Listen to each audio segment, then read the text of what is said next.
Hello and welcome to my review of the Inner Circle Companions for Dark Angels for Warhammer 40,000. This set will cost you £35 and consists of 68 plastic components. The format of this review is as usual, so we'll have a look at the Inner Circle Companions up close, then I'll go through their spare parts, of which there are a fair few. Then I'll do some size comparisons, and finally I'll go through all of their rules. In the size comparisons, of course, I did sort of promise that I would compare them to the other Knights Cenobium or Companions, well, both actually, I'll compare them to, so stick around for the size comparisons for that. Now, the first thing I'll need to say is, obviously, you know, £35 is a fair amount.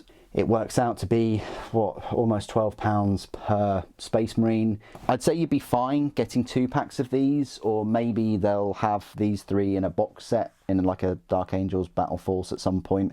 But you're also alright getting 6 of them, getting 2 packs. Yes, that'll cost you £70, but, you know, with a discount, probably more likely going to cost you 56.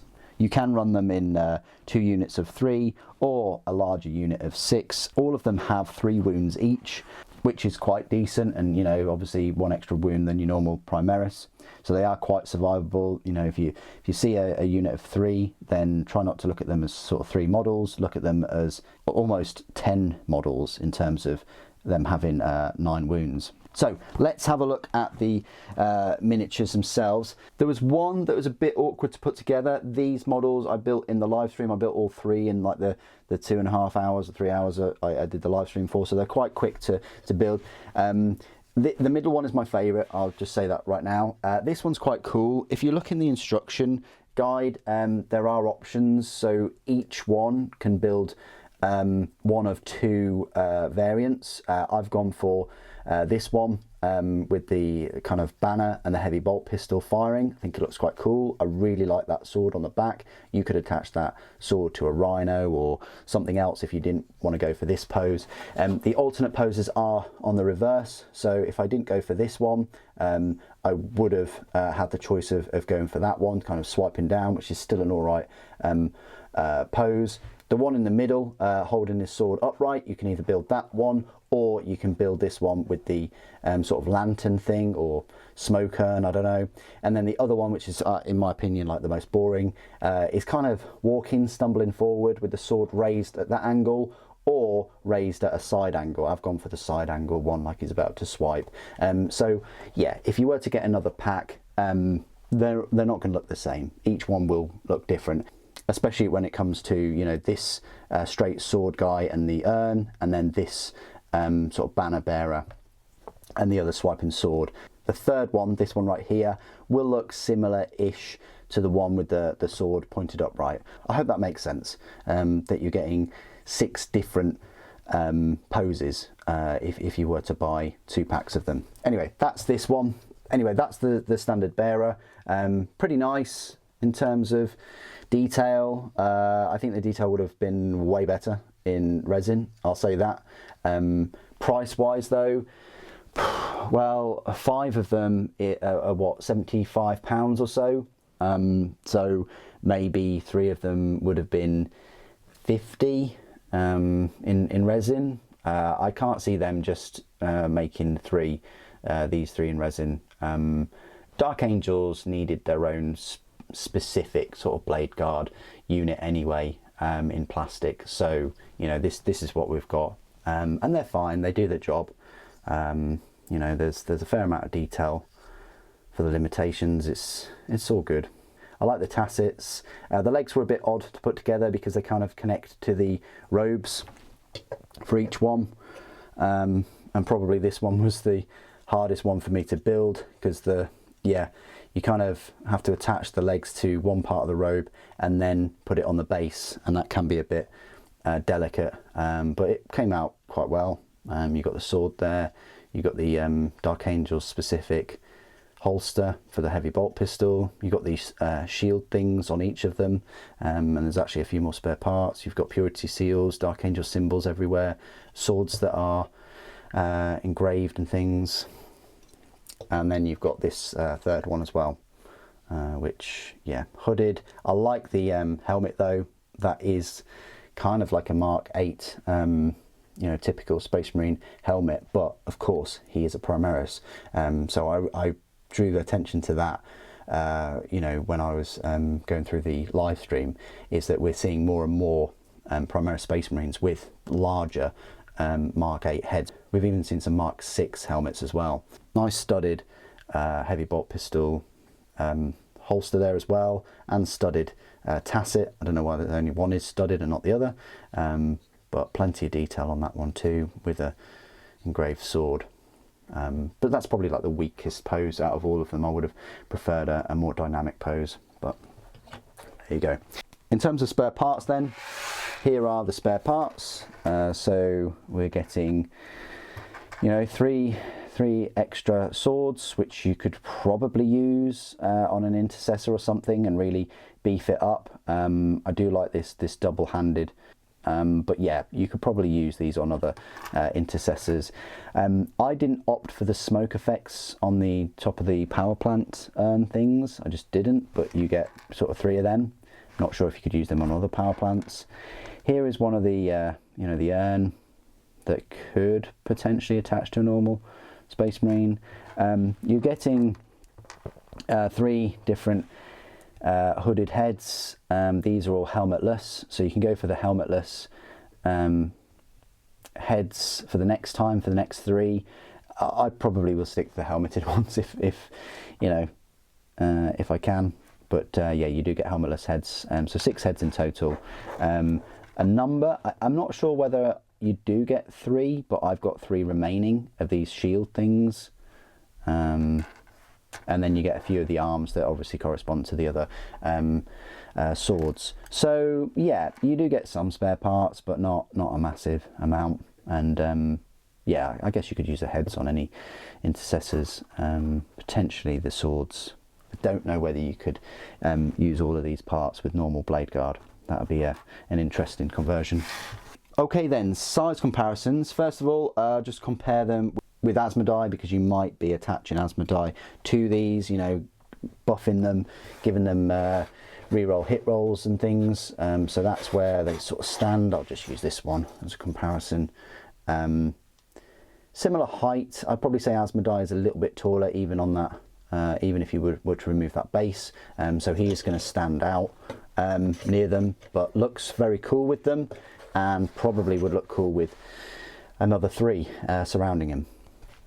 Belial though, obviously he's in the Terminator armour, fair bit bigger, and on that 50mm base, as opposed to these, you know, 40mm Terminator bases. Speaking of Terminators, here is a Deathwing Terminator, just a little bit taller, I'd say, than these. Definitely a fair bit chunkier, but they all go very well with them.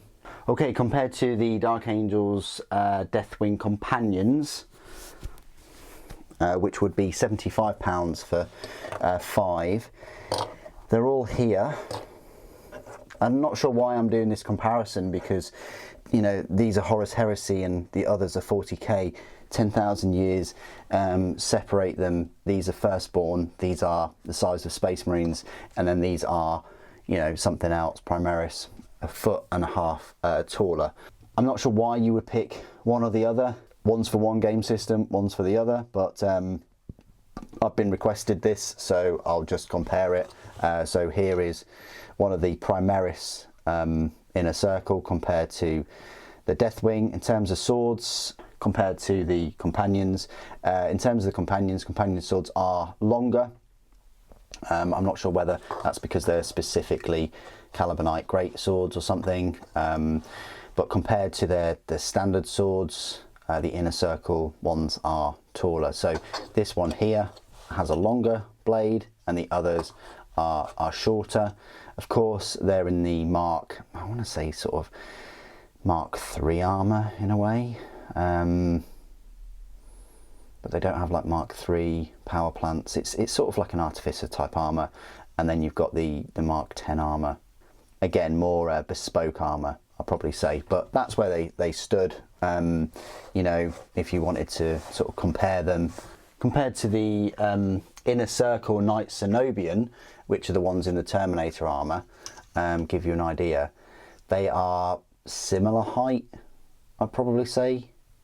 Well, this one is anyway. Sword-wise, swords are longer for the Knight Cenobian. I think someone wanted me to compare them with the other knights as well, the 40k ones.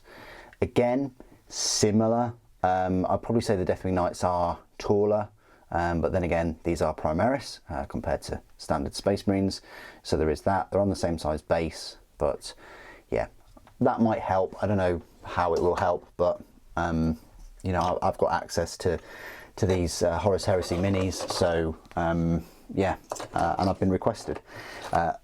Compared to the usual Space Marines and miniatures that I have, right here, so I've got a normal Space Marine. Of course, they're like 1.5 foot taller. Normal Primaris should be the same height, and they are the same height. Power plants are the same height, and then Slime Arbo is, you know, a fair bit smaller, but that's where they measure up next to all of those. I think I did a comparison with one of the Death Knights, one of the Deathwing Knights. Deathwing Knights are taller by a little bit, so there is that. Okay, this is my part of the review where I will go through all of the rules and things for the Dark Angels Inner Circle Companions.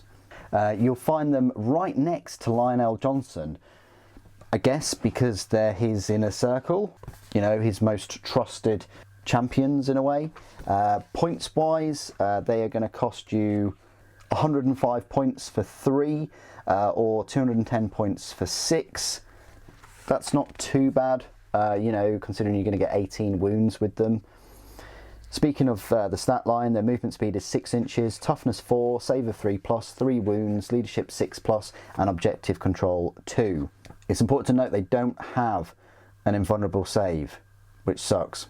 The unit composition is between 3 and 6 Inner Circle Companions, and every Inner Circle Companion is equipped with a heavy bolt pistol and a Calibanite greatsword. So the heavy bolt pistol works as usual. It's a pistol weapon with a range of 18 inches, 1 attack, ballistic skill 3+, strength 4, AP -1, damage 1. Nothing to write home about there. The melee weapons is where it gets juicy.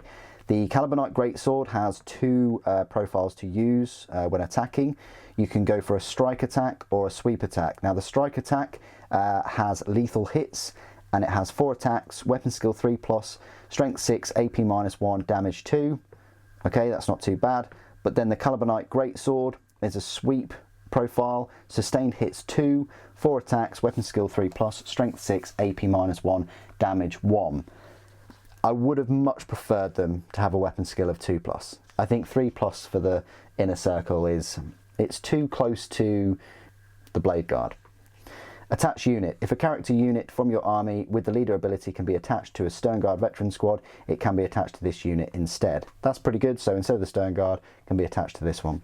Abilities, Oath of Moment, and then they have 2 unique unit abilities. One is called Braziers of Judgment. While a character model is leading this unit, each time an attack targets this unit, subtract 1 from the hit roll. It's pretty good, you know, increases their survivability. And then Enmity for the Unworthy. Each time a model in this unit makes an attack that targets a character unit, add 1 to the hit roll. That's very nice as well, because they're kind of like going up against characters. Yeah, they'll probably get mowed down because no invulnerable saves, but you know, they're specifically going out and hunting other characters. Keywords: Infantry, Imperium, Deathwing, Tacticus, Inner Circle Companions.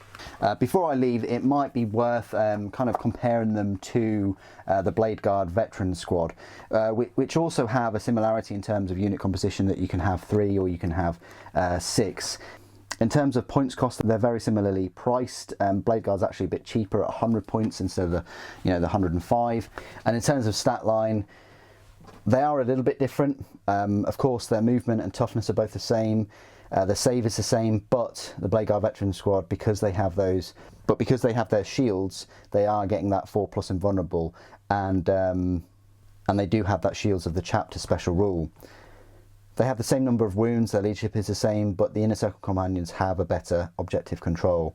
It's also worth noting that the Blade Guard Veteran Squad does have a Blade Guard Veteran Sergeant, which can have a Neo Volkite pistol or plasma pistol, which just adds to the potency. It's really odd that the Inner Circle Companions don't have like a kind of leader within their unit, and also don't have access to plasma.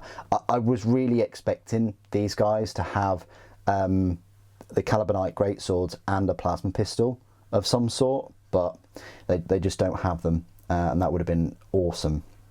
In terms of weaponry though, Blade Guard veterans are only equipped with mastercrafted power weapons. They do have the rule where each time a model in the unit makes a melee attack, they can reroll a hit roll of 1, which would have been useful for the Inner Circle.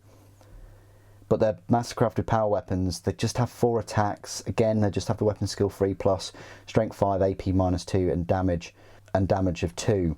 Whereas the Calibanite greatswords, they have a baseline strength of 6, which is already 1 better. With their strike attack, they do have lethal hits as well, despite having a slightly worse armor penetration. And then their sweep attack has the sustained hits 2, but again drops the armor penetration to -1 and damage to 1 as well.